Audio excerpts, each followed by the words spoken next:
Let us restart the speech contest. Number 11, Gani Osman.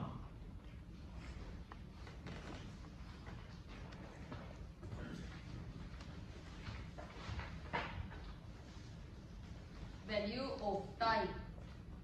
How do you spend your day? Mine starts at 6 a.m. I wake up, eat breakfast, go to school, go home, eat snack, watch TV, do my homework, have dinner, go for a walk, and finally go to bed. We all do a lot of things every day.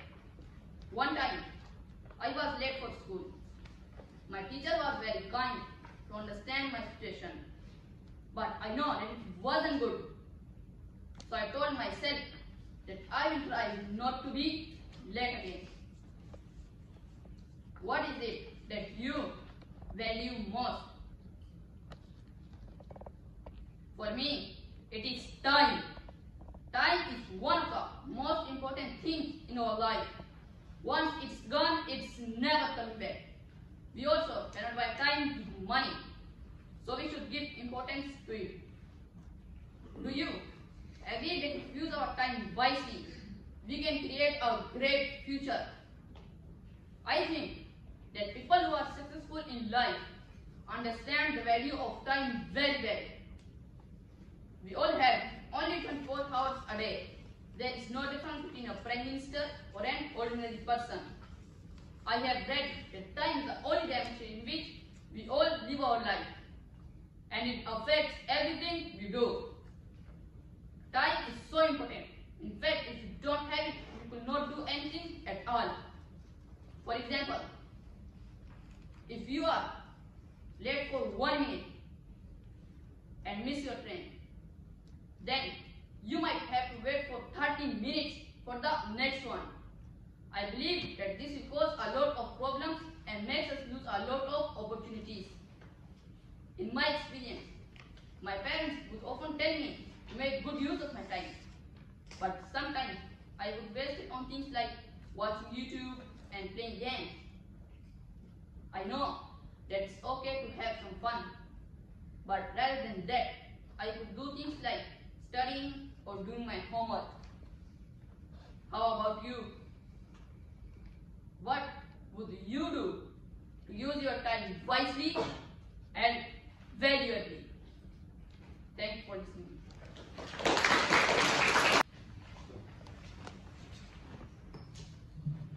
Number 12, Ali Said Hayam.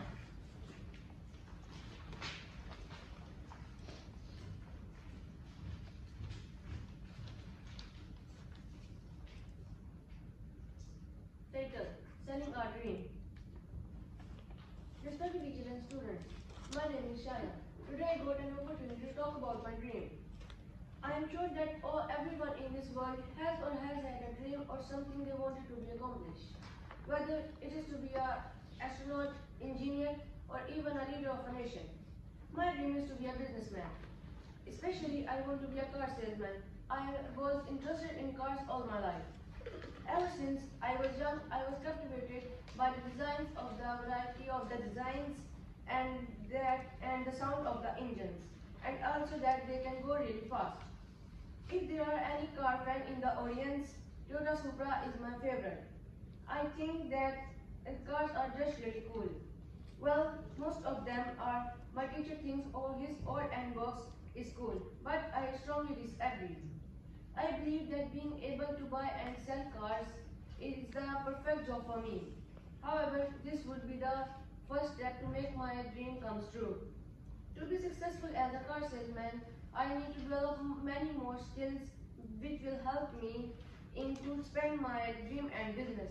My father is already in this business or in the business of selling cars, buy and sell cars in Japan. So I can begin by helping him modernize his business. I can utilize my interest in computing and technology to create websites so we can buy and sell online. Also, I can utilize his data and accounts.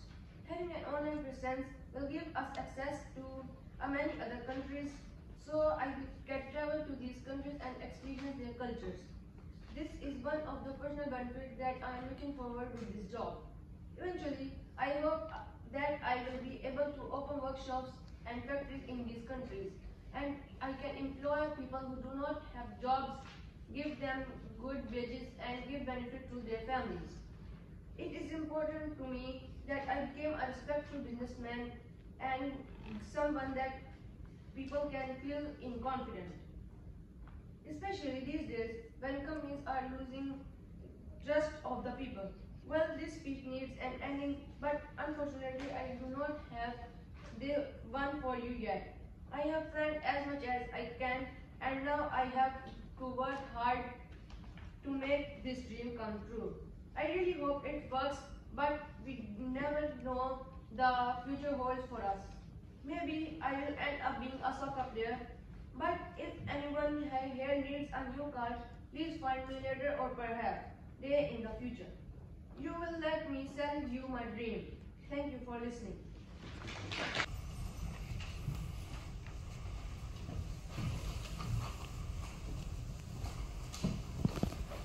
My two homelands. Assalamualaikum and konnichiwa everyone. Thank you for having me today. My name is Ichal Fatma and I'm going to be talking about cultural differences between Pakistan and Japan and my experience living in Japan for 14 years. Japan and Pakistan have good relations. Japan was among the first nations to recognize Pakistan's sovereignty in 1947. Diplomatic relations were officially established in April 1952. However, there are many differences between Pakistan and Japan. Pakistan's common language is Urdu, and Japan's is Japanese. There is also crystal clear differences in religion, food, and education. There is only one religion, Islam, in Pakistan. The base of Pakistan is Islam, and we follow the sacred book, Holy Quran. On the other hand, in Japan, most people practice Shinto and Buddhism, with some Christians and other small religion groups. There is also differences in food. In Pakistan, people eat halal food, as haram or non-halal food is forbidden by Islam. Because many food in Japan is considered haram, it is difficult for Muslims to find halal food in Japan. Lastly, there are big differences in education.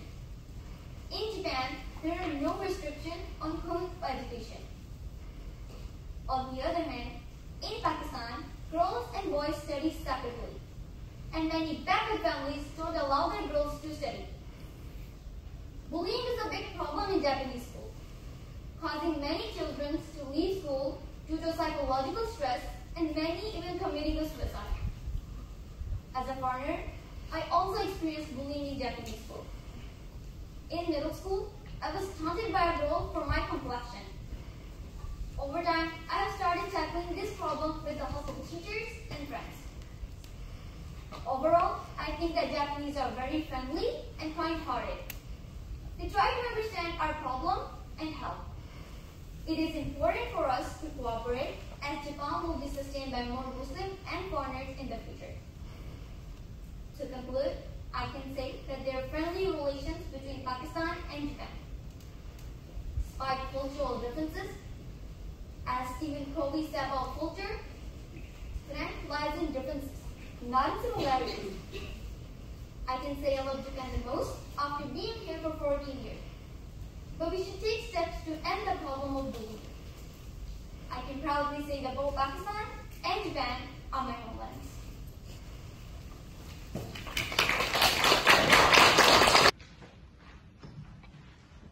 Number 14, Yoshida Ryoji.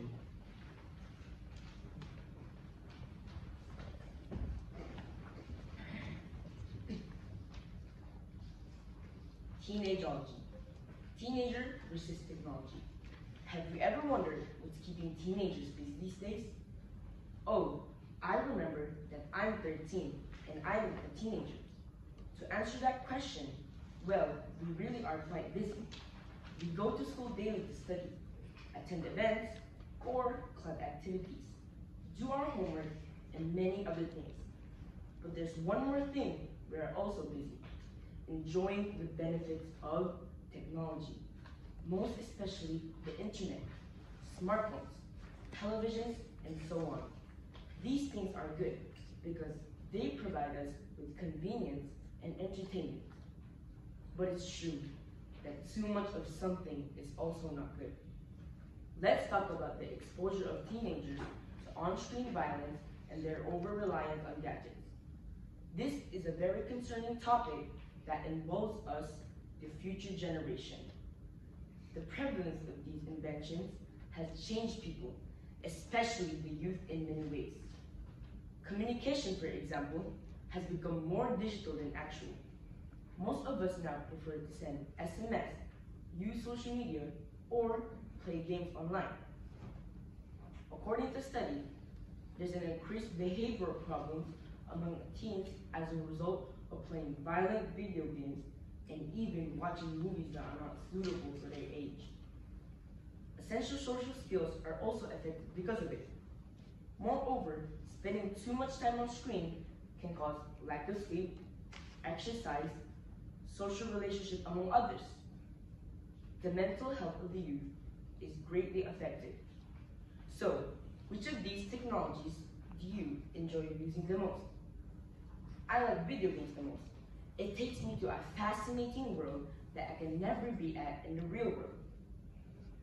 But I also like traveling with my family, playing sports with my soccer team, talking with my friends every day at school, and interacting with the people I meet. I think that these activities are more important than being tied up to a chair and watching movies, using social media, and just spending our days virtually. Finally, I want to say that let us not allow these things to negatively affect our lives. To everyone, especially to us teenagers, let's be smart to balance the use of gadgets or social platforms. Let's spend more time with the people around us and make real connections.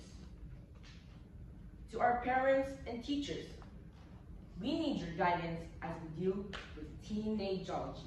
Thank you for listening.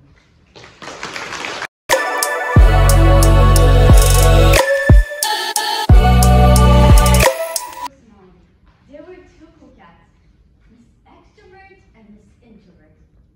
Before continuing my story, I wish to state one thing. This is just the story of a prisoner characters, and I would never say which character is better. Furthermore, everyone is different, and I believe one's character is difficult now, and it's also changeable. My story unfolds in 3 important life stages. First, picture a shy girl in elementary school surrounded by classmates who would shoot their hands up like a rocket task person. They were school champions doing everything from volunteering to the school counselor and so on. Me? Well, I wasn't good at doing things in front of strangers. I didn't wish to stand out from my classmates. I thought being Miss Introvert was a part of my personality and so unchangeable. Now, let's zoom ahead to stage 2, when I spent 2 years in the US. This was where even Squirrel or Miss Extrovert. Kids would join all sorts of teams. Socially recommend that they try new things and be extrovert. So guess what? I became brave too. Suddenly, I was Miss Extrovert, flying completely like a superhero with wings. Stage 3 brought me back to Japan, where I turned Miss Introvert again. I didn't feel well standing up in front of everyone again. One day, my teacher asked me, "Why don't you try the English speech contest?" I thought, me speaking English? You're right. As I remember the days of having native English speaking friends, I had a mental tug of war, but finally gave in. Even though it wasn't entirely my choice, this first big decision taught me the importance of trying something new. Fast forward to now, stage 4. I willingly raised my hand to this contest, and whether or not I met up doesn't matter. What matters is taking the lead, making a super speech, and finish it with a big smile. Here's a secret. Our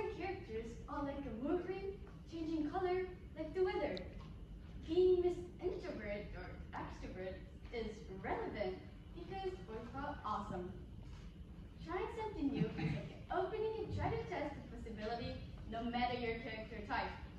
So, my friends live in the moment and savor each adventure as I enjoy this moment. Thank you. Number 16, Farouk Alisha.